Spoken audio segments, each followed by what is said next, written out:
তারা তো ঝামেলা পাতাইতে চাইবে, কারণ তারা চায় না যে মানে এটা শুধু তারা না, সারা পৃথিবীতে কাফের মুশরিকরা, মানে কে কি আপনার জানি না আমি, কাফের মুশরিকরা, এটা আল্লাহ কোরআনে বলছে যে কাফের মুশরিকরা তো কখনো তোমাদের বন্ধু হইতে পারে না, বুঝছেন? এটা আল্লাহ বলছে, এটা আমার কথা না। তো কাফের মুশরিক কারা? কাফের তো আপনি বুঝেনি কাফের কারা, মানে ইসলাম ছাড়া যারা আছে অল আর কাফের। কিন্তু মুশরিকরা যারা পুজো করে, বুঝছেন, যারা যে কোনো পূজা, সে পুতুল পূজা হোক, সূর্য পূজা হোক, এদের বলে মুশরিক বলে, কোরআনে বলছে মুশরিক। ভারতের এই যে বিজেপি নেতা শুভেন্দু বললো দুদিন আগেও যে বাংলাদেশের সাথে যুদ্ধ হয়, বাংলাদেশের সাথে 2-3 দিন লাগবে না, আমাদের 2-3 মিনিটে আমরা তাকে দখল করে নেব। আসলে বাংলাদেশকে সে এত দুর্বল মনে করছে কেন, আপনার কি মনে হয়? বাংলাদেশে সে দুর্বল মনে করে, বাংলাদেশ ছোট দেশ, কিন্তু তার জানা উচিত যে বাংলাদেশ আর বাংলাদেশ একা না। পাকিস্তানে ভাঙে দিয়েছিল দুর্বল করার জন্য, যে বাংলাদেশের ওরা যে কোনো সাহায্য করবে, আর পাকিস্তান এসে সাহায্য করতে পারবে না, কিন্তু পাকিস্তান সাহায্যের জন্য অস্ত্র তাক করে রাখছে, বুঝছেন? পাকিস্তান ধরবে, আফগানিস্তান ধরবে, চীনের সাথে ওর গন্ডগোল আছেই, তো ও এত সহজ এত কিছু মনে করে তা না, হবে না, কখনই হবে না। এবং ওরাই আস্তে আস্তে দেখবেন আপনি, মানে আল্লাহ বলছেন যে এই ইসলামকে আমি সবসময় উপরে রাখবো, এই ইসলামকে কেউ কোনো সময় পরাভূত করতে পারবে না। ওই আপাতত একটা কষ্ট দিতে পারে, এটা আল্লাহর ইচ্ছা, যে আল্লাহ পরীক্ষা করার জন্য, যে মুসলমানদের, তোমার তো আল্লাহ কোরআনে একটা আয়াত আছে, আপনারা মনে জানেন, যে আমি তোমার জান এবং মাল, মুমিনের, ওখানে কথা কইছে মুমিনের, আল্লাহ বলছে যে মুমিনের জান এবং মাল আমি খরিদ করছি জান্নাতের বিনিময়ে, আমি তোমাকে জান্নাত দিব, তোমার খরিদ করার জিনিস তো আর আপনি ফেরত চাইতে পারেন, আপনারা গরিবে চলেন আবার চাইতে পারবেন। ভারতের সীমান্তে যারা ইন্ডিয়ান নাগরিক রয়েছে, তারা দেখবে বাংলাদেশের অনেক শস্য ফসল গাছ-গাছালি কেটে ফেলছে, আসলে এটা কি তারা ঠিক করেছে? এটা কিসের ঠিক? এটা তো একজন মানে পাগলেও বুঝবে যে জুলুম করে নিয়ে যাচ্ছে, তার গায়ে জোর আছে, সে নিয়ে যাচ্ছে, কিন্তু এরও একদিন প্রতিক্রিয়া হবে, কারণ এই ভারত কিন্তু আমাদেরই ছিল, মুসলমানদের ছিল না, দখল করেছিল না মুসলমানরা এসে, তো মুসলমানরা ওখানে 200-250 বছর রাজত্ব করে, তারপরে তাদের কারণে তারা হয়তো পরাভূত হয়েছে। আর আল্লাহর ইচ্ছে এটা, আল্লাহ এক জায়গায় বলছে যে কোরআনে, যে ধনী এবং দরিদ্র, এই যে গরিব, সে আমি কি করবো, আমি নামাজ পড়বো, কোন সময় ধনী মতো পাইতেছে। আল্লাহ বলছে যে আমি ধনী এবং দরিদ্র সৃষ্টি করছি একজনের কাজ আর একজনের দ্বারা সমাধা করার জন্য। সবাই যে ধনী হতো, আপনি আসতেন কামাই জায়গা, ড্রাইভার পাইতেন না, রিক্সা চালাইতেন। বাংলাদেশকে এভাবে টিটকারি মারছে কেন? টিটকারি মারে মানে যার ক্ষমতা বেশি সে তো টিটকারি মারে। আপনার বাড়ির পাশে গরিব থাকলে, আরে ভাত পাইস না, আবার জুতে মারাইস, বলে না এরকম গ্রামে অনেক কথা। গরিব রে সবাই, ওই যে গরিবের ভাবি সবাই, মানে গরিবের বউ সবার ভাবি, আর বড় লোকের বউ খালাম্মা। এটাকে আপনারা কিভাবে দেখছেন সর্বশেষ? এইটা আমরা সর্বশেষ দেখছি যে মানে আল্লাহ তো আমাদের একদম বিনাশ করে দিবে না, এটা বলছে আল্লাহ ওয়াদা দিছে। আল্লাহ রসুল বলছিলেন যে আল্লাহ আমার উম্মতরে তুমি এই ইয়া দিয়া, মানে অভাব বন্যা, তারপরে এই কাফের দিয়া সব একসাথে শেষ করে দেনা, বলে না, তা করবো না আমি। কাফের কোনোদিনও এই মুসলমানের শেষ করতে পারবে না, একটু কষ্ট দিতে পারবে, বিজয়ী মুসলমানরাই হবে। এবং আপনার বংশধারা দেখবে বিজয় তো মাস্ট আসবেই, কারণ আপনার আল্লাহ কথা বলছিল যে আরবরা তো এরকম বলছিল যে তোমরা আবার রোম দখল করবা, পারস্য দখল করছিল না মুসলমানরা, এটা ইতিহাস তো পুড়ে রয়েছে।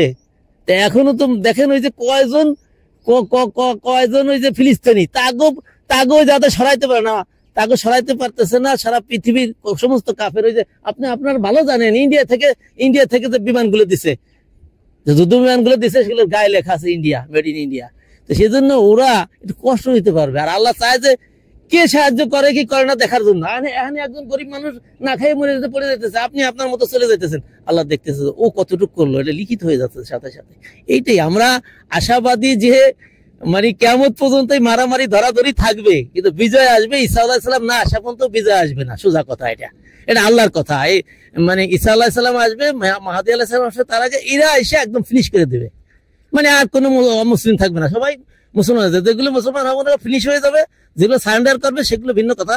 শুভেন্দু আর একটা কথা বললো যে মুসলিমদের ধরে ধরে পেদাও, ভারতীয় যারা মুসলিম রয়েছে ধরে ধরে পেদাও, এই কথাটা কেন বললো, কি কোন ভিত্তিতে বলছে? সে ভিত্তিতে বলছে, এটা তো আল্লাহ বললো যে মুসলমানের শত্রু হলো সবাই এক্সেপ্ট মুসলিম, অল আর শত্রু অব দা মুসলিম। এটা তো তার সে বলবেই, সে তো চাইবে যে তার সমস্ত 2 মিনিটের ভিতরে আমি বাংলাদেশ নিয়ে যাব, এই করব সেই করবো ওইটা করবো, এটা বলে যাইতে। সে মনে করে তার শক্তি আছে, কিন্তু আপনি জানা থাকবেন যে সৃষ্টি কিন্তু সবকিছু আল্লাহর সৃষ্টি, তাই না? স্রষ্টার সৃষ্টি সবকিছু। যদি স্রষ্টার সৃষ্টি না হইতো তাহলে ইব্রাহিম আলাইহিস সালামকে আগুনে ফেলাইলো, আর আগুন তো তারা জ্বালাইতে পারলো না। আল্লাহ বলে দিল শালি আগুনটা যে তুমি ইব্রাহিমের জন্য, এর একটা আয়াত আছে যে ইব্রাহিমের জন্য আরামদায়ক ঠান্ডা হয়ে যাও, বেশি ঠান্ডা হলে তো আবার একেবারে জমে যাইতো, যে আরামদায়ক কথাটা লাগাই দিল, সালামুন আলা ইব্রাহিম। তারা হয়তো মনে করছে যে মানে যেহেতু ভারত মনে করতেছে তাদের মানে রাজ্যটা অনেক বড়, এরকম কিছু মনে করছে বাংলাদেশ ছোট, ওরকম কোন মনে করেন সশস্ত্র বাহিনী নেই বা পুলিশের ওরকম নেই, সব দিকে মানে তারা আমাদের অনেক দুর্বল মনে করছে। কিন্তু আসলে যে ছোট রাষ্ট্র হলেই যে মানুষ দুর্বল বা ছোট হইলেই ছোট করে দেখবে এরকম না। তাদের একজন নেতা, বিজেপির নেতা শুভেন্দু বললো যে বাংলাদেশের সাথে যুদ্ধ করতে হলে 2-3 দিন লাগবে না, 2-3 মিনিটে আমরা বাংলাদেশ দখল করে নেবো, আমরা বড় ভাই হিসাবে মানবিকতা দেখাচ্ছি। আসলে ঠিকই আসলে মানবিকতা দেখাচ্ছে না ছোট করে দেখছে? এটা সে তার ব্যক্তিগত দিক থেকে দেখছে, সে মনে করছে যে এটা একটা ছোট রাষ্ট্র, দুর্বল রাষ্ট্র, এটা যে কোনো মুহূর্তে আমরা চাইলেই দখল নিতে পারি। কিন্তু আসলে এটা শুধু চাইলেই যে দখল নিতে পারবে এরকম কিছু না, যে কেননা এটা আমাদের একটা স্বাধীন রাষ্ট্র। প্রথমত আমরা কি করতে পারি এটা সাধারণত ওনারা জানে, কিন্তু তারপরও মানে তারা আমাদের দুর্বল দিকগুলো মানে তুলে ধরার চেষ্টা করতেছে, আমাদের যেটা ফলস নাই সেটাও বের করতেছে, যেটা আমরা মনে করেন যে কোনো একটা সঠিক দিক করতেছি সেটাও তুলে ধরতেছে, সেটা না ধরে ভুলটাই তুলে ধরতেছে।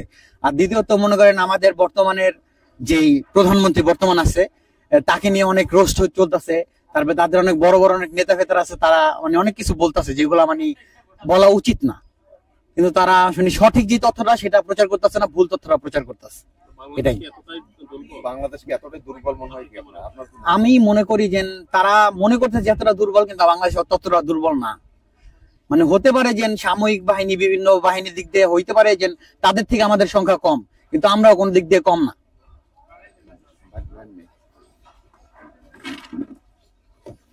ভারতের যে শুভেন্দু বিজেপি নেতা, সে বলছে যে ভারতের যারা মুসলিম আছে তাদেরকে পেদাও, ধরে ধরে পেদাও, সেই জিনিসটাকে আপনি কিভাবে দেখছেন?